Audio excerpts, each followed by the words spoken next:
होगी। श्याम जी, क्या तथ्य है आपके पास जिससे आप ये साबित कर सकें जो सत्यपाल मलिक ने आरोप लगाए हैं वो सही है? सत्यपाल मलिक तत्कालीन गवर्नर थे। मैं आपसे पूछ रही हूँ आपके पास क्या तथ्य है, क्योंकि आप सवाल... मीडिया को चुनौती दे रहे हैं। अगर आपके पास तथ्य है, मैं आपको चुनौती देती हूँ, दिखाइए। ये वीडियो विशेष मेरे मीडिया के आदरणीय साथियों के लिए है, और ये वीडियो इसलिए जरूरी है क्योंकि 10 दिन से ऊपर हो गए और 4 जगहों के राज्यपाल, भाजपा के बड़े नेता सत्यपाल मलिक का वो खुलासा, जब उन्होंने बताया कि 14 फरवरी 2019 का पुलवामा का वो आतंकी हमला टल सकता था अगर सरकार ने 5 हवाई जहाज जवानों के लिए दे दिए होते। और जब ये बात उन्होंने मोदी जी को बताई तो प्रधानमंत्री ने उनसे कहा तुम अभी चुप रहो। इस पर मीडिया को सांप क्यों सूंघ गया है? कोई एक शो आपने किसी भी चैनल पर होते हुए इस पर देखा?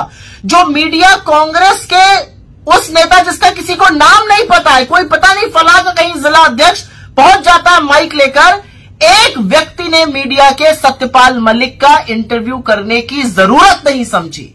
और ये वो व्यक्ति है, वो जम्मू कश्मीर में तब राज्यपाल थे जब यह आतंकी हमला हुआ। लेकिन बेशर्मी और थेथराई इतनी ज्यादा है कि पिछले कुछ दिनों में मैंने कुछ बातें सुनी टीवी चैनल पर, इसलिए बोलनी जरूरी है। 40 जाबाजों की शहादत होती है। राज्यपाल जो समय के थे वो कहते हैं कि हवाई जहाज नहीं दिया गया। उन्होंने जब मोदी जी को बताया उनको चुप रहने की धमकी दी गई और बार बार वो धमकी दी गई। मीडिया के लोग पलट के 2 बातें पूछ रहे हैं। पहली बात मैंने सुना टीवी चैनल पर पूछते हुए कि साक्ष्य दीजिए। क्या दोहरे मापदंड है आपके? सर्वोच्च पद पर जो व्यक्ति बैठा हुआ था उसके वक्तव्य पे साक्ष्य मांगा जा रहा है। अरे भैया, नार्को टेस्ट करा दे तब आप उनकी जांच कराइएगा। एक इल्जाम लग रहा है, जांच कराने का काम सरकार का है।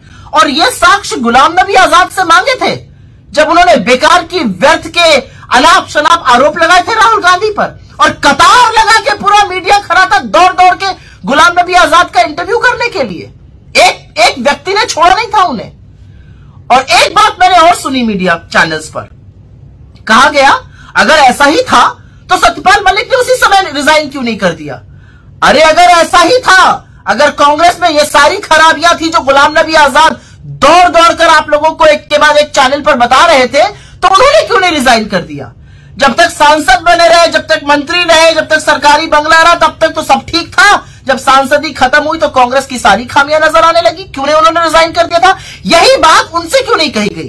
तो ये जो दोहरे मापदंड हैं, ये दिखाते हैं कि अगर आप चरण चुंबक नहीं है तो आप क्या हैं। जब आपसे बैठने को कहा जाता है सरकार के द्वारा तो आप लौट जाते हैं। तो आपसे अगर यह अपेक्षा की जाए कि इन दोहरे मापदंडों को खत्म कीजिए, और अगर साक्ष्य आप सत्यपाल मलिक से भी मांग रहे हैं तो साक्ष्य गुलाम नबी आजाद से भी मांगते हैं। और क्यों नहीं मांगा? क्योंकि वो राहुल गांधी के खिलाफ आग उगल रहे थे, आपके एजेंडे को आगे बढ़ा रहे थे, मोदी जी की कठपुतली बने हुए थे। अगली बार अगर इस तरह का दोहरा मापदंड दिखाइएगा तो चरण चुंबक कहलाइएगा।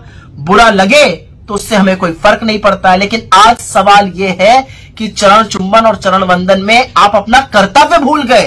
वो 40 जाबाजों के परिवार आज पूछ रहे हैं कि शायद काश हमारा पिता, हमारा पुत्र, हमारा बेटा, हमारा भाई जिंदा होता अगर मोदी जी ने उनको 5 हवाई जहाज दे दिए होते।